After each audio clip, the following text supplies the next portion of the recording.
Hello folks, this is Shane R. Monroe with Review Lagoon, and we're going to show you why the controls of Kid Icarus sucks and why you should not get the game until Nintendo decides to fix their horrifying mistake. So first of all, the game requires either you play with a stylus, which as you see here, the traditional methodology of control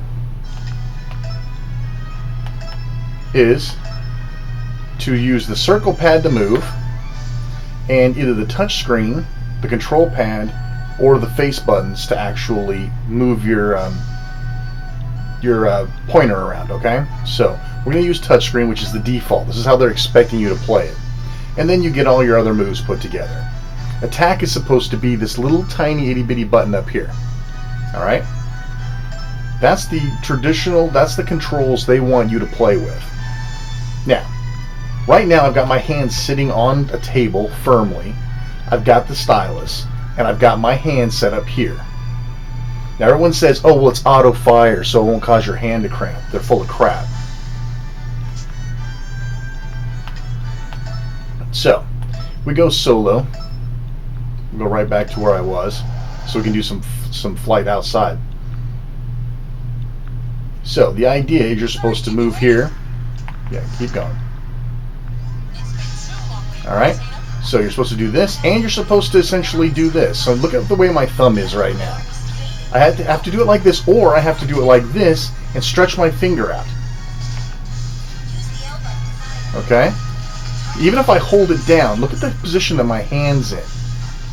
Alright, so the other option is to hold it like this, so I can just hold my finger down on it and move like this. This is even more uncomfortable than what I was just doing. Okay?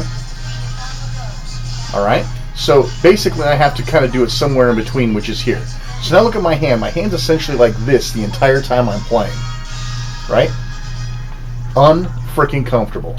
Alright, now, the next piece of fun is trying to grip this little tiny stylus and somehow make this to where my hand is like this the whole time. Alright, so how do you fix that problem? Well, easy. You get a big giant ass stylus. Now that's actually okay on this hand now.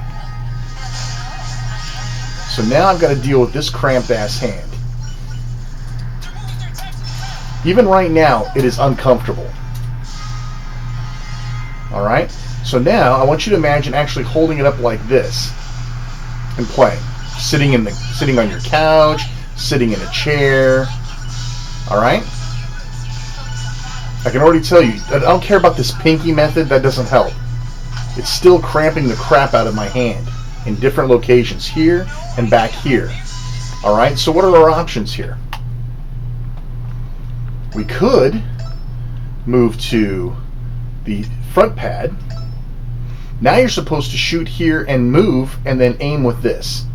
Now, you ain't changed anything here. You've still got the same problem. Alright, so we're going to go ahead and hit OK and resume. So now you have the same problem on the left side, only now you have even less accuracy on the right. And I'm still having to shoot. Now I have to shoot with this control with my right hand. So now what I've got going on here is a cramp coming in here on the back of my hand. Oh, you say, oh, well, you know, you're just old or whatever. You've got bad hands. Trust me, you do this for a few minutes, you'll feel it too. Alright, so we've got this option.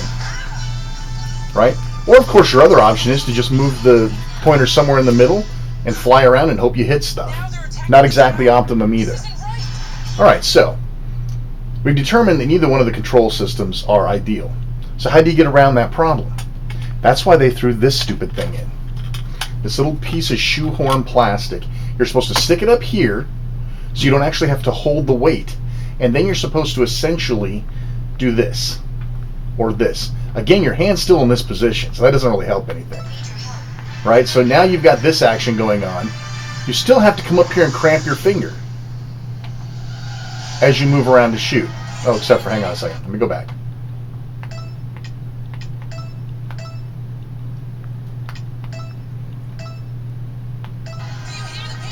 Alright, so now I'm down to this. So essentially I can do this, which makes it almost playable. But doesn't help the hand cramp, so I've got to go back to here. All right, so now I've got the big thick stylus. I'm up on a stand, and I'm kind of holding it in this weird awkward way. All right. Now, this is a portable game unit. All right.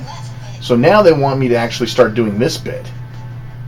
Now they actually want me to run on the ground, and as you move forward, you have to swipe in order to move, in order to turn around fast enough, because they put people behind you. And that's how the game is meant to be played. So you're supposed to do it like this. You're not supposed to aim like this. You're supposed to swipe. So you're supposed to swipe to move the pointer around. See, there's somebody behind me, so I have to get behind me now. And then whip back around. I have to sit here and scratch to move around, to actually aim. So it's not like a first-person shooter style. Now, I want you to imagine taking that off and now doing this. It's swiping like this. My back is even starting to hurt from having to hold it like this.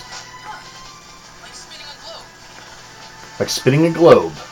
So I want you to imagine how you would do the spinning the globe if you were doing the face buttons. You wouldn't. That's the answer to the question. You wouldn't. Alright, so, hey. Well, what about the Circle Pro Pad? This little guy should take care of business. First of all, we could aim here. Right, we could stick this in, and then we could aim here and here.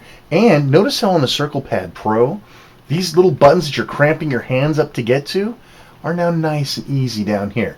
So if I hold it like this, it's actually fairly comfortable, right? I can use the back of my hand to secure it. I can trigger finger here, and I can move here. That would be super. Guess what you can't change? You can't fire with these trigger buttons, either one of them. Either one of the buttons that would actually be useful to fire with, you can't. So this is even worse. Now you have a big circle control pad that you now have to cramp your hand up to get to here, or up to here. All the Circle Pad Pro does, by the way, is let you change which hand you're using the analog with. This doubles as this one for left-handed people. That's it. That's all you get. How about that? So the Circle Pad Pro, while this could have fixed the entire problem, this would have been comfortable, this shooting would have been comfortable, I could have held onto it and gave it more weight, and I would still be stuck with this, right? But, you know, I could use this. At least it'd be some solution to the problem. But they monkeyed that up too. So now you're really, the only way to play this game is carry this guy around with you, and carry around the extra stylus too. Because believe me, you cannot play this thing without these two items for any length of time. So that's why Kid Icarus is basically an unplayable game. It looks great, it sounds great, they put all this time and effort into it to make it look great. It's a beautiful game, but it's essentially unplayable. Unless you happen to have the hands that perfectly fit this weird control system. If you played Metroid Prime Hunters, and a lot of you have, then you'll know pretty much what this scenario is. However, I guarantee you, your hand will feel it. See, in Metroid Prime Hunters, they used a thumb shield, right? And if I still had the thumb shield, I can show you how that works. The thumb shield gave you the ability to hold the weight of the entire system in your hand while thumbing it. This might actually be somewhat useful to be able to play it that way.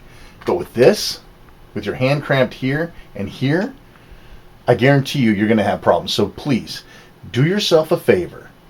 Don't buy it new, buy it used, because when you get pissed off and want to take it back, you'll have the option. Me, I paid full price, brand new, I have no recourse. I'll never play this game now, because I cannot play with a decent set of controls. I even have the extra first-party controller that should be making this game totally kick major ass.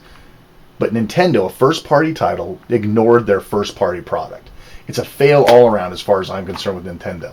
So, if I were you, I would rent it. I would get it pre-owned so you could return it, or borrow it from a friend before you spend your money. This is Shane R. Monroe with Review Lagoon. We'll talk to you next time.